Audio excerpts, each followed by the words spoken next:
নমস্কার, দেখছেন কলকাতা টিভি, সঙ্গে রয়েছে অনন্যা। শুরু করছি সংবাদ সারাদিন। রাহুল গান্ধীর বক্তব্যের বেশিরভাগ অংশ বাদ। লোকসভার কার্যবিবরণী থেকে বাদ দেওয়া হলো রাহুল গান্ধীর বেশ কিছু অংশ। হিন্দু মন্তব্য, মোদীকে নিয়ে মন্তব্য বাদ দেওয়া হলো। বিজেপি আরএসএস সংক্রান্ত মন্তব্য বাদ দেওয়া হয়েছে। এই নিয়ে আমরা কথা বলবো। আমাদের সঙ্গে রয়েছেন আমাদের পলিটিক্যাল এডিটর আশিস চট্টোপাধ্যায়। আশিস দা, রাহুলের বেশ কিছু বক্তব্য বাদ দেওয়া হয়েছে, কি কারণে এই বক্তব্যগুলো বাদ দেওয়া হলো? দেখুন, এই কলকাতা টিভিতে আমরা গতকাল দেখিয়েছিলাম রাহুল কি বলতে চেয়েছেন। রাহুল স্পষ্টই বলেছেন যে হিন্দুত্বের নাম করে বিজেপি এবং আরএসএস যে হিংসা, ঘৃণা এবং মিথ্যার অভিযান চালাচ্ছে তার বিরুদ্ধে তিনি সরব হয়েছিলেন।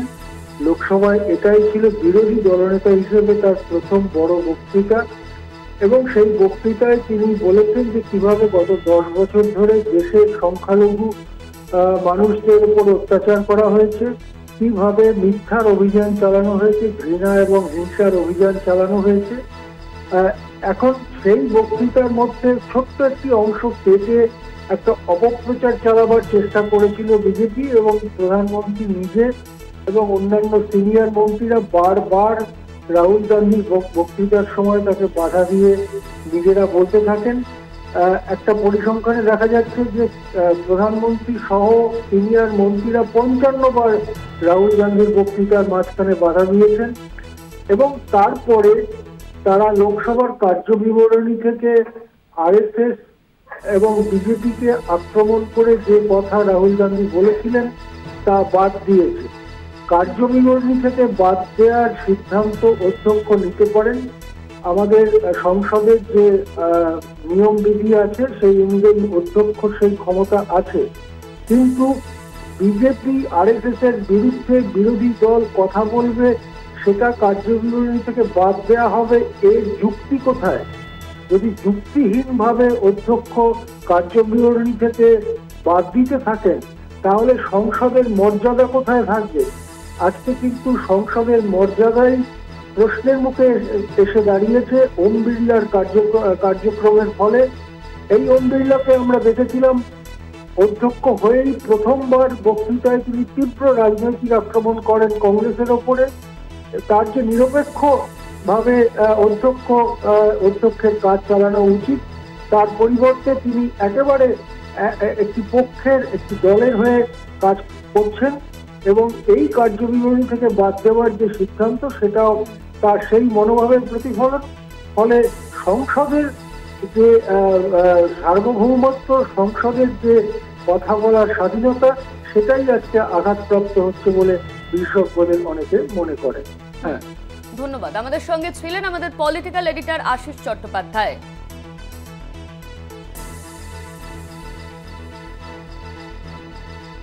এই নিয়ে আমরা কথা বলেছিলাম তৃণমূল এবং কংগ্রেসের সঙ্গে। বিরোধীরা তারা ঠিক কি বলছেন শোনাবো আপনাদের। স্বৈরাচারী সরকারের যত রকম পদক্ষেপ নেওয়া যায় সেই পদক্ষেপগুলো তো নেবেই। এরা গত 10 বছরও দেখিয়েছে। এই যে গণতন্ত্রের উপর বুলডোজিং করা, তো এই গণতন্ত্রের উপর বুলডোজার করতে গেলে মাইক বন্ধ করে দেওয়া, 145 জন সাংসদকে বারবার বের করে দেওয়া, তারপরে রাহুল গান্ধীর মাইক অফ করে দেওয়া, রাহুল গান্ধীকে থামানো, এইসবগুলো তো করেছে। তা এখনো সেই প্রচেষ্টা করছে, কিন্তু সংশোধনী থেকে মানে রেকর্ড থেকে বাদ দিয়ে দেওয়ার মধ্যে দিয়ে তো বিরাট কোনো বাহাদুরি করতে পারবে না, কারণ মানুষের মনে রাহুল গান্ধী বসে গেছে। এটা নতুন কিছু না, বা এটা শুধু রাহুল গান্ধী বলে নয়। যখন 303-এর সংখ্যাধিক্যের ঔদ্ধত্য অহংকার ছিল তখনও তারা একই জিনিস করত। আজ ইলেকশন কমিশনের ওপর ভর করে, কিছু পাল্টুরাম এবং কিছু সুবিধাবাদী জোটের ওপর ভর করে একটা অস্থায়ী সরকার তৈরি করার পরেও এখনো তাদের সেই স্বভাব তাদের যায়নি। বিরোধীদের কণ্ঠ রোধ করা বা পার্লামেন্টের দুই কক্ষে যখন বিরোধীরা এমন কিছু বলে যাতে সত্য উদ্ঘাটিত হয় বা বিজেপি বা তাদের জোটের মুখোশ খুলে যায়, তাদের অন্যায়টা সামনে চলে আসে, সঙ্গে সঙ্গে স্পিকার বা চেয়ারম্যানকে কাজে লাগিয়ে তাদের মাইক বন্ধ করে দেওয়া, তাদের বক্তব্যের সেই অংশগুলো বাদ করে দেওয়া, রাজ্যসভা লোকসভা টিভিকে সেন্সর করে দেওয়া, বিরোধীদের দিক থেকে ক্যামেরা ঘুরিয়ে স্পিকার বা চেয়ারম্যান বা ট্রেজারি বেঞ্চের দিকে ক্যামেরা তাক করা, এগুলো বরাবরই তারা করে আসছে পার্লামেন্টারি ডেমোক্রেসিকে ভুলুণ্ঠিত করে। সেই জিনিসই তারা কন্টিনিউ করছে, কিন্তু তারা ভুলে গেছে এবার তাদের সংখ্যাটা 303 নয়, এবার শক্তপোক্ত ইন্ডিয়া অ্যালায়েন্স কিন্তু প্রত্যেক মুহূর্তে তাদের ঘাড়ে নিঃশ্বাস ফেলবে এবং এই ধরনের অন্যায় বা অনৈতিক কাজ হলে ছেড়ে। রাহুল গান্ধীর এই বড় বক্তব্য বাদ যাওয়ার পর বিজেপির কি সাফাই শোনাবো আপনাদের।